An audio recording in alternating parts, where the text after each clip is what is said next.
process real quickly is we engage stakeholders in that collaborative planning process. Again, as I mentioned, we tried to focus on broad regional objectives, but each community developed their strategy on how they were going to try to obtain compatibility in dealing with the public was important because when you talk about the military and you talk about land uses or land, the perception is it's all or nothing. They're going to take away rights, property value, whatever.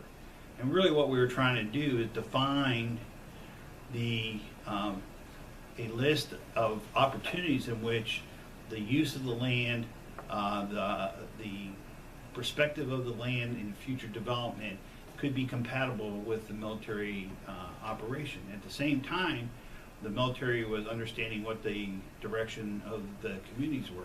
So there could be compatibility, because the important thing we're looking at was not what was focused today, but looking at what we could do for the next 5, 10, 20 years downstream.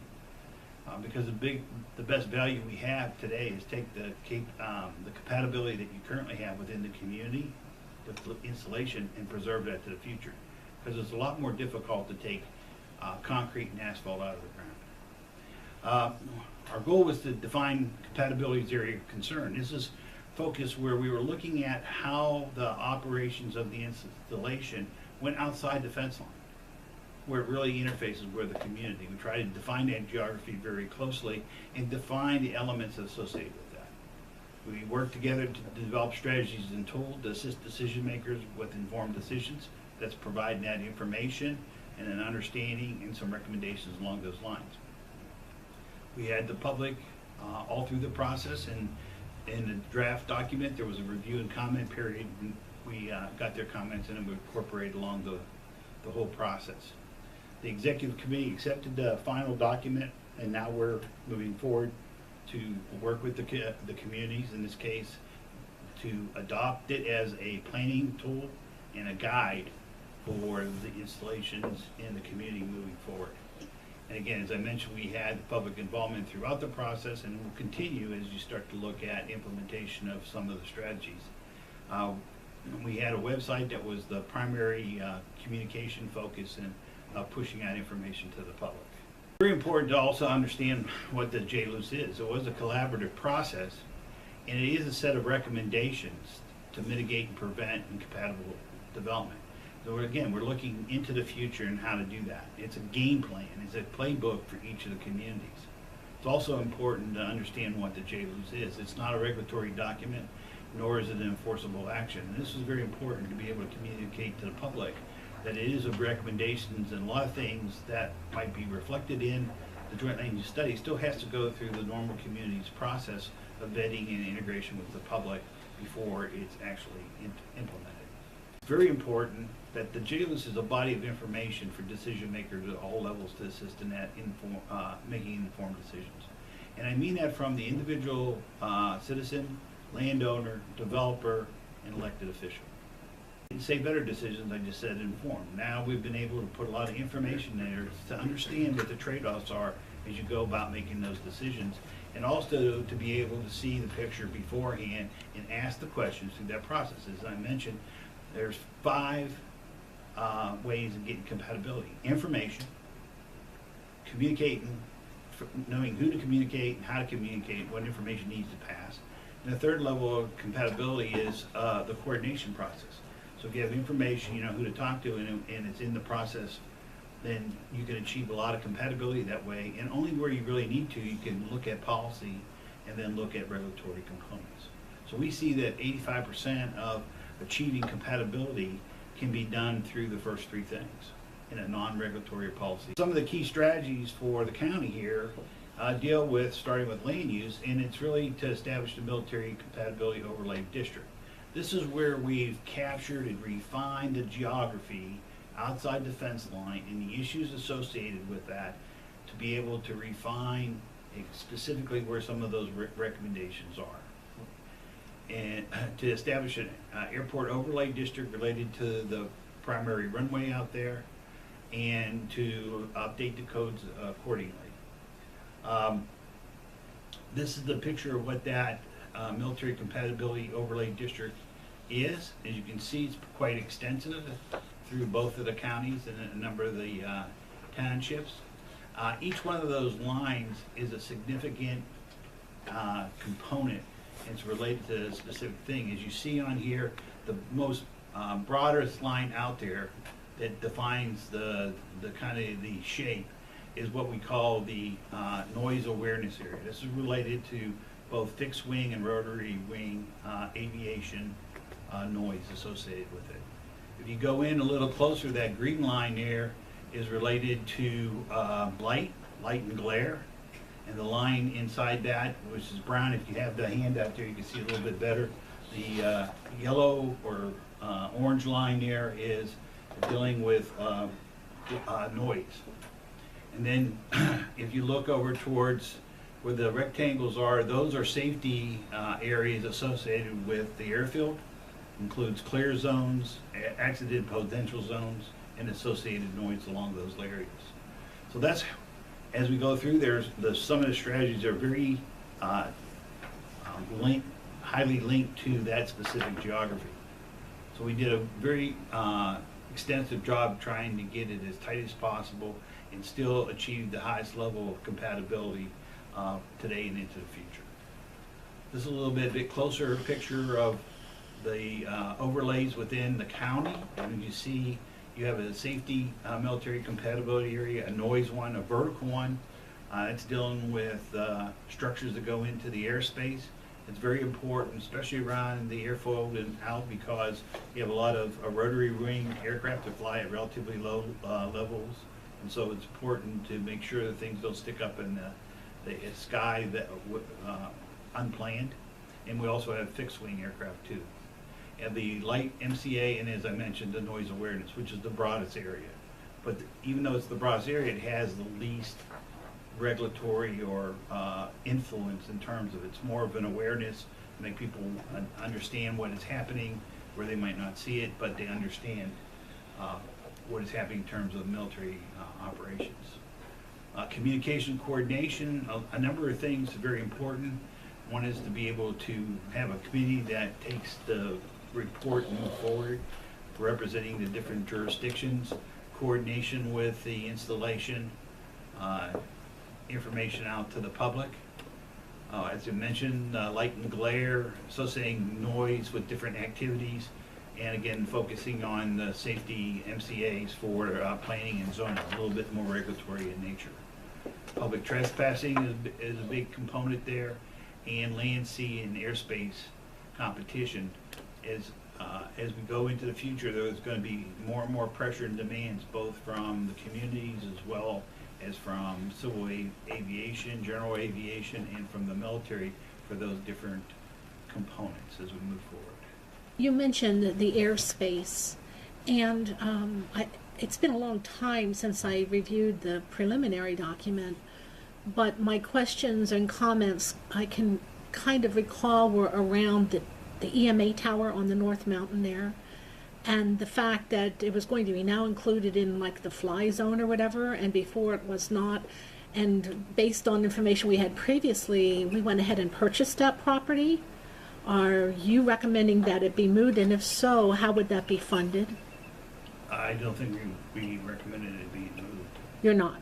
So you're not going to stop us from having our tower there? Not that I'm aware of, no. All right. It just needs to be coordinated.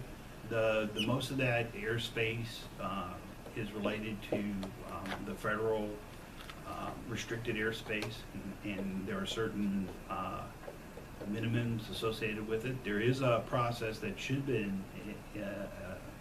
addressed in your planning or use of that tower that make sure that it doesn't conflict with the FAA vertical obstructions associated. Yeah, it did not, and now you're incorporating it, is what I say you, generally the study would be incorporating it, and that was why it raised a red flag, and I wondered if there was any adjustment for that, or? Well, we use the FAA process as one of the mechanisms to ensure that process moving forward. There could be other local elements associated with it that could be in conflict, but my awareness is that wasn't an issue.